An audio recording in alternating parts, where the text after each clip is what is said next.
What you just saw there was, according to the manual, a successful self-test for the ground proximity warning system. Now, it's worth noting that this system doesn't test all of the components of the system. It simply tests the warning lights, the alert lights, the annunciators, and the general logic of the computer. If there was a signal missing, the computer would throw fault code. The in-op light would remain on. So if you're missing the signal from your altimeter system, from your barometric inputs, from your glide slope computer, you would get specific callouts, and it would tell you that right off the bat. But don't take my word for it. What I have here, I'm going to show the camera, is the exact documentation for my unit on the detailed operations. So let's go ahead and let me get that document. Please bear with me here, because this is in a giant 3-ring binder.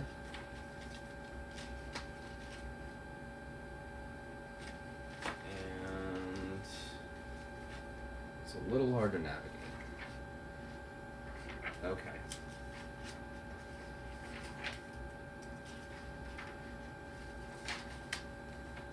For you programmers out there, it provides some flowcharts, and this should be of interest.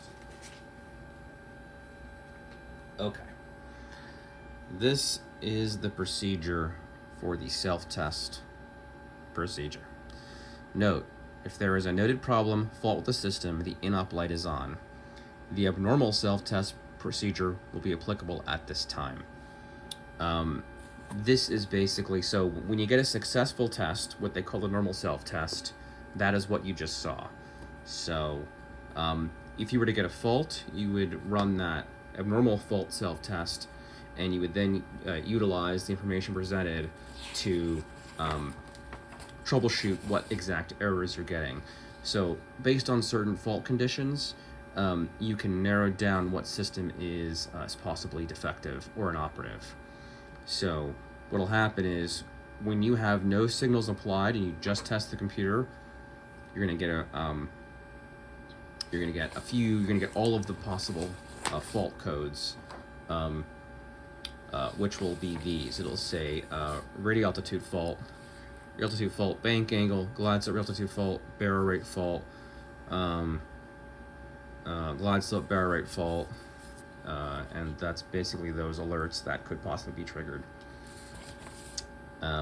And based upon the combination of what audio alerts you hear during the self-test and what lamps are lit, you can then break down. It will give you possible causes.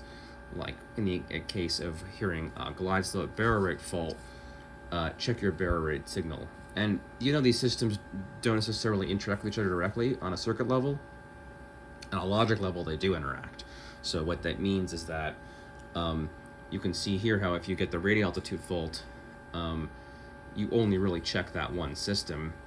If you get a barometric fault, you can check a few different systems here, and it gives you a permutation for if you only get, say, glide slope radio alternator fault but not the barrel rate fault. You get the idea. So anyway, back to the normal self-test, which is what I just did. To show you one more time, here's what that looks like.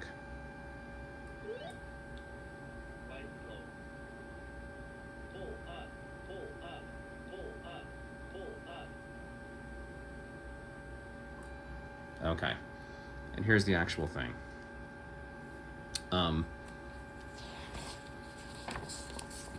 This it doesn't mention in this document, maybe on the previous page. Yeah, I skipped a page. Here we go. Okay. We have here the initial conditions. So, flaps up. Flaps are up. Caution. Be very careful when moving the flaps up or down. Oh, this is just basically saying, the actual physical flaps moving around could injure personnel. Descent switch. This descent switch is essentially the flaps override switch, which I've installed recently. Basically, as in, don't have that enabled. which is not. So basically the only precondition is having your flaps up, which they are, and your gear down. I'm surprised it doesn't mention that, but that is mentioned elsewhere. So let's get into it. For the normal self-test, press and hold the GPWS self-test switch, which is what I just did. Observe the GPW status in-op light comes on immediately. That's this light, and it did. I'll show you again. Okay. Also observe the GS cancel status lamp comes on immediately. That's this one. And it does. If installed. This is an option. Also observe the GPWS flap override status lamp comes on immediately, if installed. That's this green one here. Oh, note, this should actually be blue. It's coming in the mail. So, based on that second paragraph, we're good. Observe the GS alert lamps come on and remain on. So that would be below GS, and I believe the GS canceled one. So those lights should stay on. And again, they do. So those are fine. After a slight delay, 0.5 seconds, observe that the audio alert system interphone in our speakers enunciates glide slope, one time only at a reduced volume.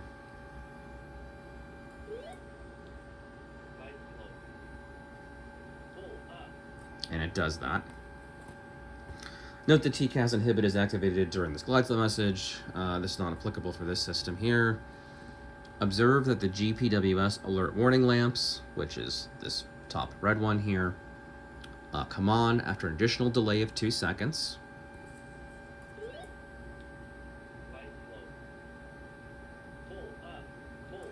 And they do. Observe the audio system interphone blah blah blah enunciates pull up, 2 to 6 messages at a reduced volume.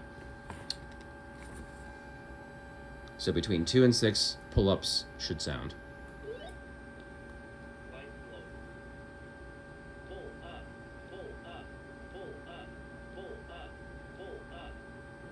I think that was 5. So maybe that number varies.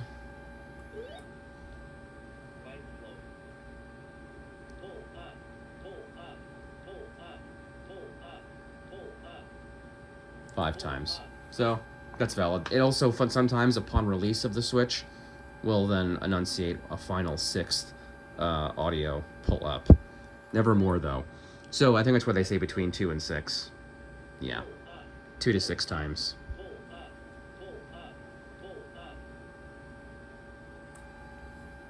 So repeat this test, wait for 30 seconds, proper initiation. So I didn't do that, but we'll go ahead and do that. I'll chatter on for 30 seconds and we'll try it again. But based on what you can see here, the system is functioning normally. Now, if there was a failure in one of these systems, then of course you would get an alert there. I'm trying to think of an easy way to simulate a failure of one of those systems without necessarily turning off the computer. I have a few things wired up together, and I don't want to totally unwire things. But let me think on this for a moment.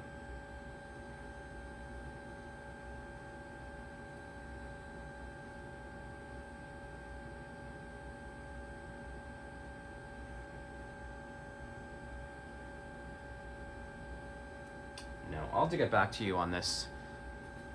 I can, of course, disable individual systems, but I'll need to do this in a way that I'm not futzing about for 20 minutes, trying to undo the work that I've so painstakingly put together here.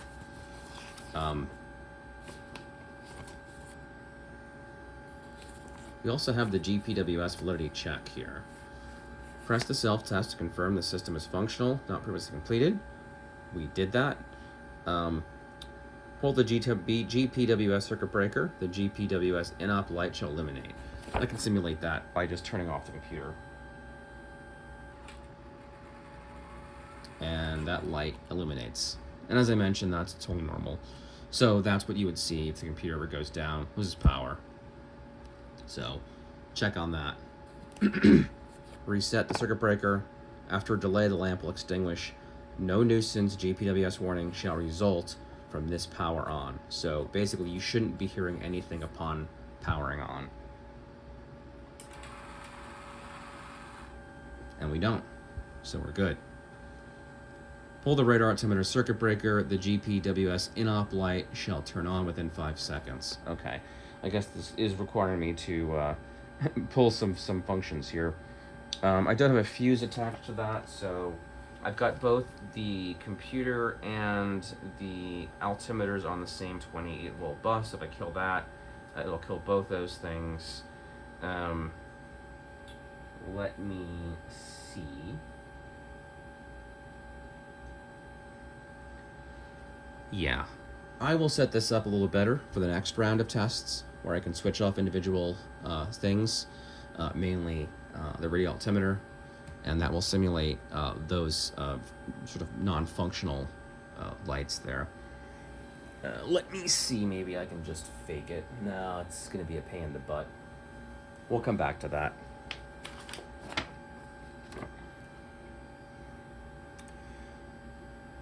And then basically it says once you've disabled the radio altimeter, press the self-test again, and the fault message, radio altimeter fault, should be announced. Release the GPWS self-test test, reset the circuit breaker, and there should be no faults during that on-off cycle. So we'll go ahead and we'll do that in another video.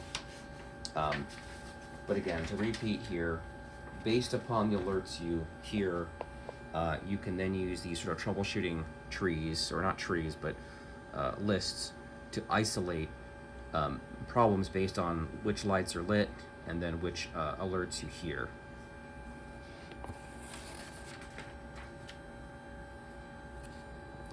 And then you have a further isolation flowchart.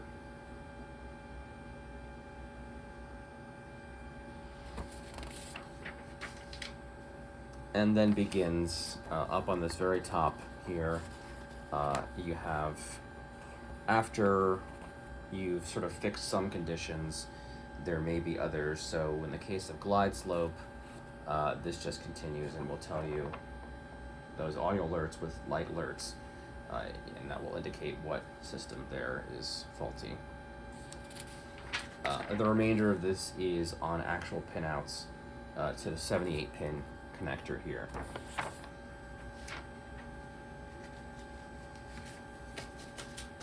So that's the gist on the self-test. I apologize I was not better equipped to quickly turn off individual systems.